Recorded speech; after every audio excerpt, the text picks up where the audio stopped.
산책, 기도로 예배를 준비해요. 단정한 옷으로 갈아입고 성경책을 준비해요. 하나님께 드릴 헌금을 준비해요. 바른 자세로 앉아요. 예배에 방해가 될 물건들을 치워 놓아요. 예배 중엔 옆 사람과 대화하지 않아요. 소리 높여 찬양하고 예배를 정성 다해 드려요. 오늘도 예배드릴 준비됐나요?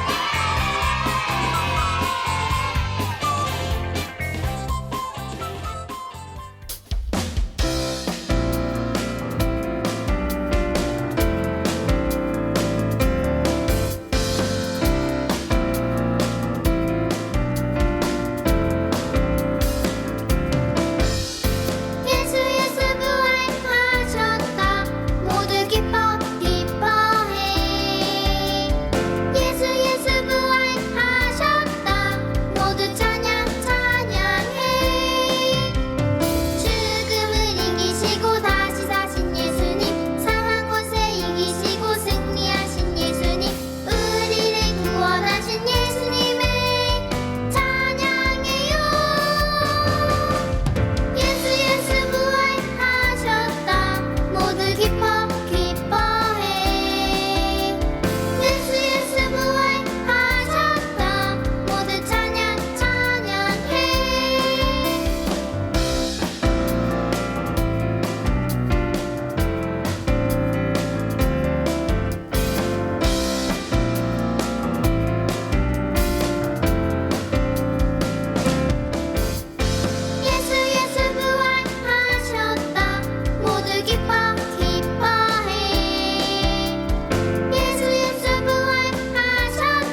예수님, 우리가 부활주일을 보내게 해주셔서 감사합니다.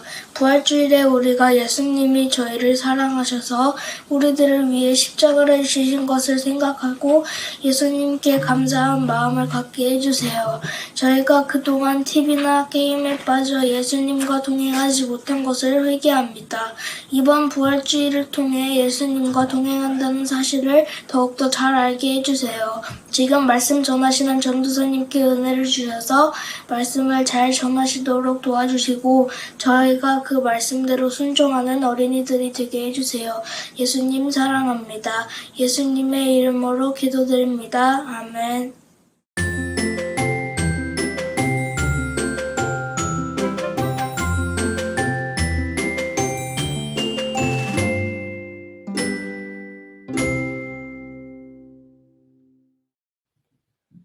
(4월 5일) 수요일. 오늘 학교를 마치고 친구 집에 놀러 갔어요.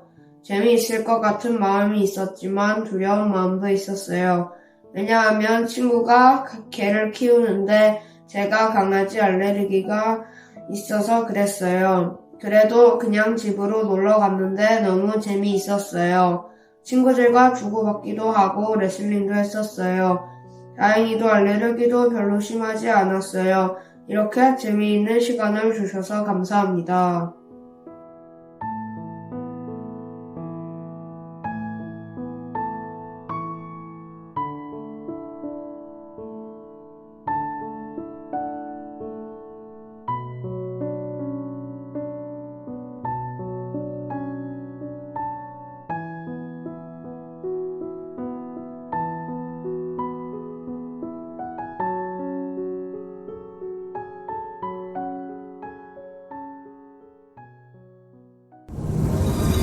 모두 예루살렘 무덤 사건을 기억하실 것입니다.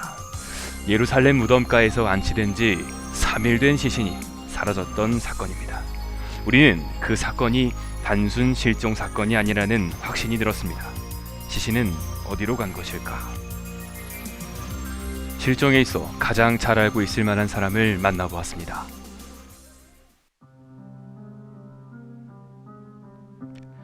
예, 저예요. 무덤 경비를 맡았던 사람이 바로 나예요. 그럼요. 기억하죠. 웬 여자들이 향품을 들고 왔다가 회대짝 놀라가지고 오더라니깐요. 아니, 시신이 없어졌다는 건데 누가 시신을 훔쳐가겠어요. 시신이 없어졌다는 거예요.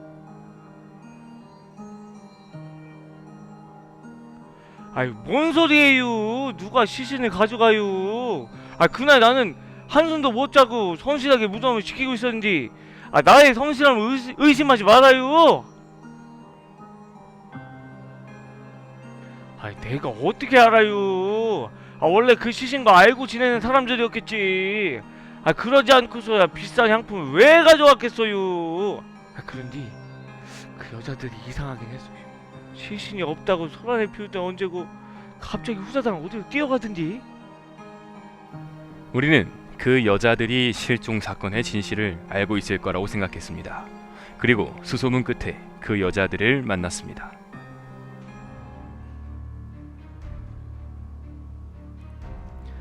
네, 맞아요. 저희가 그날 목격자였어요. 저희는 예수님의 시신에 향품을 바르기 위해서 아침 일찍 서둘러 갔습니다. 그런데 동굴 문이 열려 있었고 안을 들여다보니까 시신이 없는 거예요. 네, 이 말을 믿으실지 모르겠지만 저희가 당황하고 있는데 천사가 나타났습니다. 그리고 예수님께서 부활하셨다고 알려주셨어요. 그래서 다른 제자들한테도 이거 알려줘야 될 것 같아서 달려왔거든요. 네, 부활이요. 찾았다기보단 예수님께서 부활하신 거지요.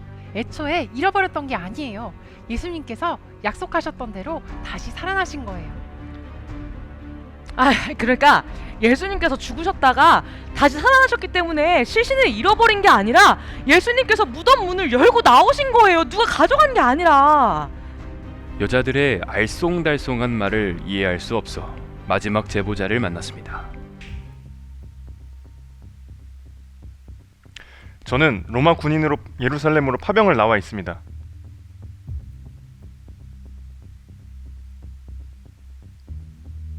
그럼요. 한동안 정말 시끄러웠던 사건이에요. 제가 알기로는 예수의 제자들이 밤중에 와서 시신을 가져갔다고 하던데요. 부활이요?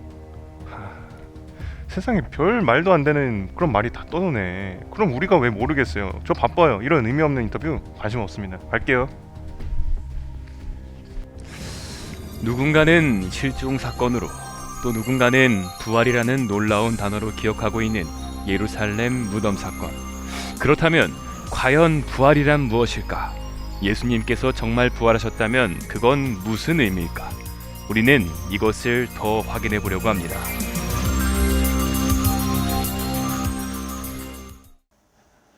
오늘 우리에게 주신 하나님의 말씀은 누가복음 24장 25절에서 31절까지의 말씀입니다. 그러자 예수님은 그들에게 말씀하셨습니다.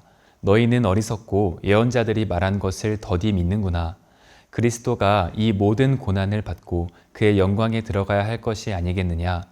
예수님께서 모세로부터 시작하여 모든 예언자를 들어 예수님에 관한 성경 말씀을 제자들에게 설명해 주셨습니다. 그들이 가려고 했던 엠마오 마을에 가까이 갔습니다. 그러나 예수님께서는 그곳보다 더 멀리 가려 하셨습니다. 제자들은 예수님께 간청하였습니다. 저녁때가 되고 날이 이미 저물었으니 우리와 함께 묵으십시오. 그래서 예수님께서 그들과 함께 머무시려고 들어가셨습니다. 예수님께서 그들과 함께 식사 자리에 앉으셨습니다. 그리고 빵을 들고 감사 기도를 하신 후 제자들에게 나누어 주셨습니다. 그러자 그들의 눈이 밝아져 예수님을 알아보았습니다. 순간 예수님께서는 사라지셨습니다. 아멘. 하나님의 말씀입니다. 할렐루야! 예수님이 부활하셨습니다. 오늘은 예수님이 부활하신 것을 기억하는 부활절입니다.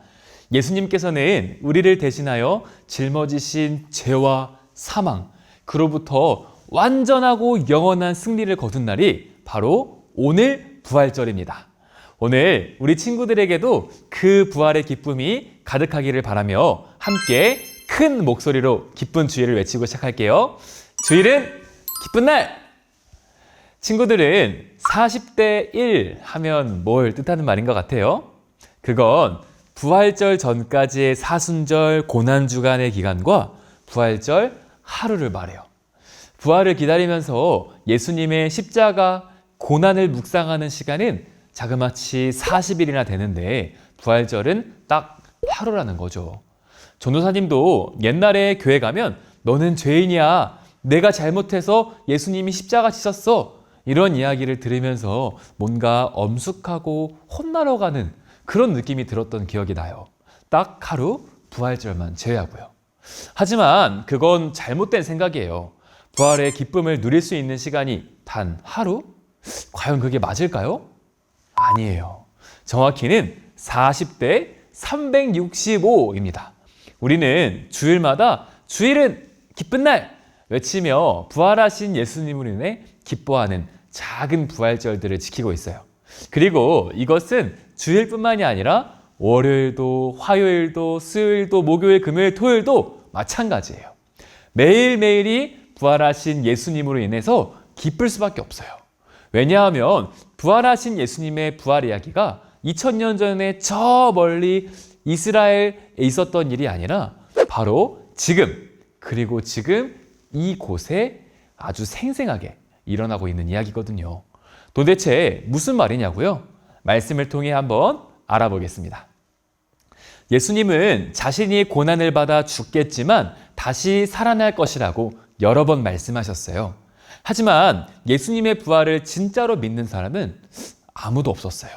심지어는 예수님을 따랐던 예수님의 제자들조차도 예수님의 부활을 믿지 않았어요.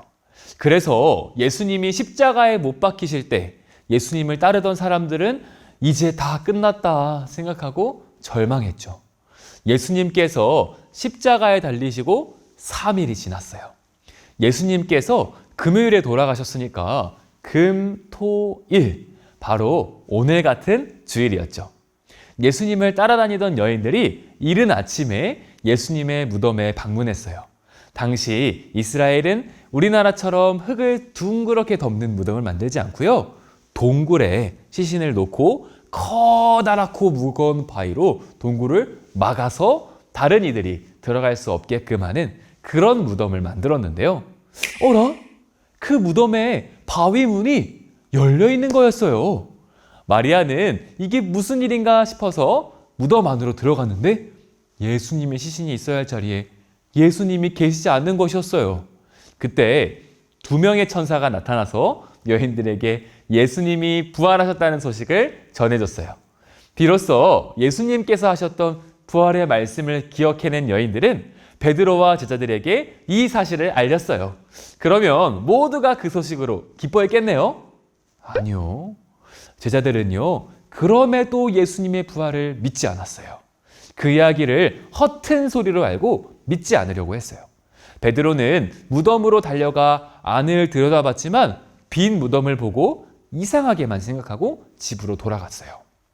오늘 말씀은 이 일이 있은 바로 직후에 있었던 일이에요. 예수님의 제자들 중에 2사람이 예루살렘에서 엠마오라는 곳으로 가던 길이었어요. 그들은 일어났던 일들을 가지고 토론을 하고 있었어요. 그때 부활하신 예수님께서 다가오셨어요. 그리고 제자들과 함께 걸으시며 말을 거셨는데요. 어라?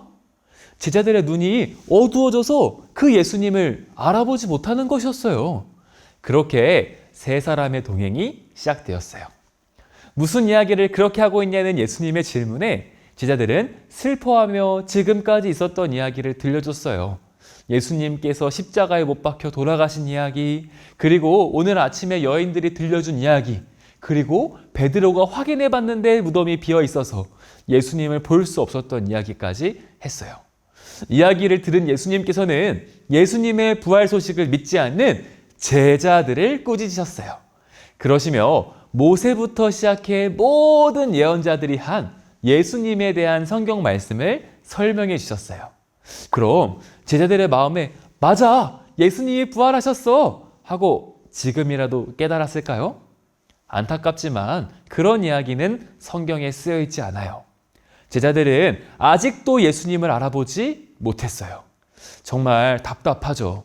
그들은 엠마오 마을에 도착하자 저녁이 되었으니 우리와 함께 마을에서 밤을 보내자고 부탁했어요. 예수님은 그들과 함께 식사를 하기 위해 자리에 앉아 빵을 들고 감사 기도를 해주셨어요. 그리고 그 빵을 제자들에게 나눠주셨어요. 예수님께서 제자들에게 성찬을 베푸신 것이었어요. 그들이 빵을 받자 비로소 그들의 눈이 밝아졌어요. 이분이 바로 예수님이시구나. 그 순간 예수님은 사라지셨죠. 친구들, 예수님을 베푸신 성찬은 혹시 눈을 밝게 하는 어떤 효과가 있었던 것일까요? 어떻게 보면 맞는 말이에요. 우리들이 예수님을 볼 수 있는 이유도, 믿을 수 있는 이유도 바로 성찬에 있거든요. 예수님께서는 성찬을 하시며 받아 먹으라. 이것은 나의 몸이다. 하셨어요. 그러니 성찬은 내 안에 예수님이 계시다는 것을 의미해요. 우리는 성찬을 통해 마음 안에 모신 예수님을 기억할 수 있어요. 그리고 이게 바로 부활하신 예수님을 알아차릴 수 있는 유일한 방법이에요. 사람들은요, 자기가 직접 본 일이 아니면 잘 믿지 않아요. 가끔은요, 직접 본 일도 믿지 않아요. 누구한테 이야기를 들으면 그런가 하면서도 다른 이야기를 듣거나 상황이 바뀌면, 아니 시간만 조금 지나도 마음이 흔들려요. 그럼 사람은 언제 완전한 믿음을 가질까요? 내가 직접 겪은 일일 때 사람은 믿음을 가져요. 전도사님 아내의 남편인 것을 한치의 의심 없이 믿는 것은요, 전도사님이 11월 5일에 아내와 결혼을 했기 때문이에요. 이것을 창조하신 하나님께서는 그 누구보다도 잘 알고 계셨어요. 사람들에게 부활이라는 세상에서 가장 기쁜 소식을 믿게 하기 위해 우리의 마음 안에 부활하신 예수님을 보내주셨어요. 내 마음 안에 부활하신 예수님이 계신데 어떻게 부활이 안 믿어지겠어요? 그래서 우리들은 부활을 완전히 믿을 수 있게 되었어요. 그리고 부활하신 예수님으로 인해 매일매일 기뻐할 수 있게 되었어요. 예수님이 나의 죄를 대신해서 십자가에 못 박히셨어. 그런데 그 예수님께서 모든 죄를 물리치고 승리하셨어. 나는 이제 더 이상 죄인도 아니고 패배자도 아니야. 나를 괴롭히던 마귀들, 너 그동안 나 괴롭혔지? 이제 그 죄로부터 완전한 승리를 선포한다. 내 안에 계신 부활하신 예수님이 바로 그 증거야. 이렇게 매일 부활의 기쁨을 누리며 살 수 있게 된 거예요. 말씀을 듣는 우리 친구들도 혹시 엠마오 가는 길에 있는 제자들과 같지는 않아요? 예수님께 대한 말씀을 들었어요. 심지어 부활하신 예수님에 대한 말씀도 들었어요. 부활하신 예수님이 바로 옆에서 이것저것 물어보세요. 그런데도 부활하신 예수님을 알아보지 못한 채 눈이 어두워져 있지 않은지 우리 친구들 돌아봅시다.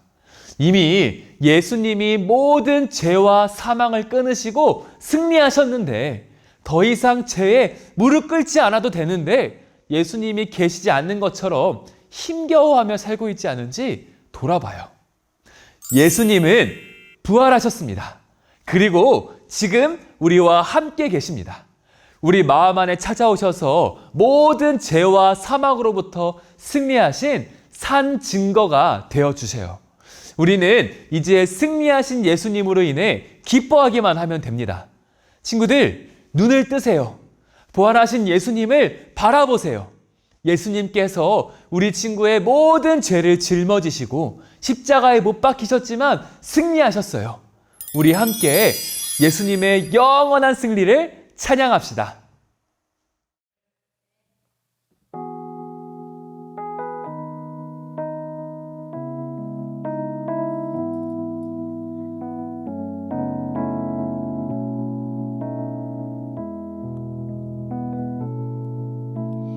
예수 사랑합니다.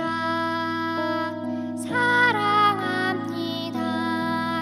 온 마음 다하여 오직 주님 한 분만 간절히 더 원합니다.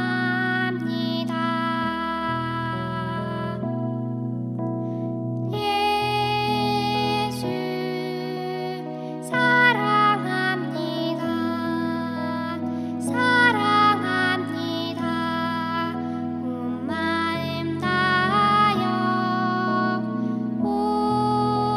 오직 주님 한 분만 간절히 더 원합니다. 넘쳐나네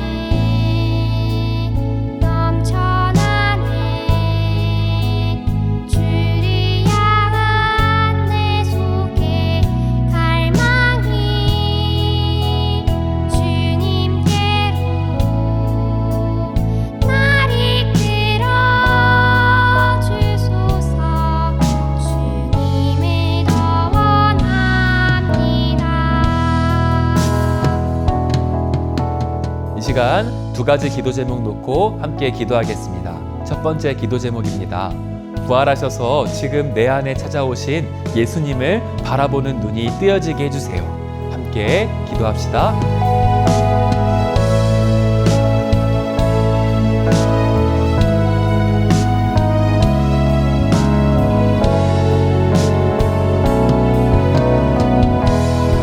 두 번째 기도 제목입니다. 모든 죄와 사망으로부터 승리하시고 부활하신 예수님으로 말미암아 기뻐하는 우리들이 되게 해주세요. 함께 기도하겠습니다.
축도로 예배를 마칩니다. 지금은 우리를 죄에서 구원하신 예수 그리스도의 은혜와 하나님 아버지의 크신 사랑하심과 성령님의 하나 되게 하시고 안아주시고 위로하시는 역사가 부활하신 주님께서 우리 삶에 늘 함께 하신다는 믿음 가운데 살아가기로 결단한 우리 모두 머리 위에 그 기쁨을 누리며 살아가기로 결단한 우리 모두 가운데 지금부터 영원까지 함께 계시기를 간절히 축원하옵나이다. 아멘.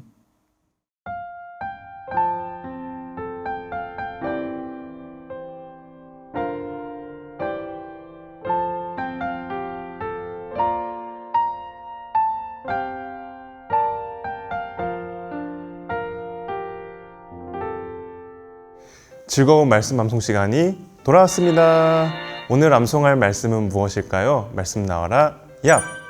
와, 누가복음 24장 32절 말씀이에요. 다 함께 읽어볼까요? 시작! 그들이 서로 말하되 길에서 우리에게 말씀하시고 우리에게 성경을 풀어주실 때에 우리 속에서 마음이 뜨겁지 아니하더냐 하고. 누가복음 24장 32절 말씀. 아멘. 우리 친구들, 오늘은 예수님이 부활하신 날, 부활절이에요. 그런데 우리 친구들은 부활하신 예수님이 우리 실제 삶에 함께 하신다는 것을 경험하고 있나요? 엠마오로 가던 예수님의 두 제자들은 부활하신 예수님이 바로 옆에 있어도 알아차리지도 못했어요. 그리고 예수님이 그들에게 빵을 나눠주실 때서야 비로소 그들의 눈이 밝아졌어요. 우리 친구들도 부활하신 예수님이 함께 하시는데도 그분을 알아보지 못하고 눈이 어두워져 있지는 않은지 한번 되돌아봤으면 좋겠어요. 이제 우리는 눈을 떠야 해요.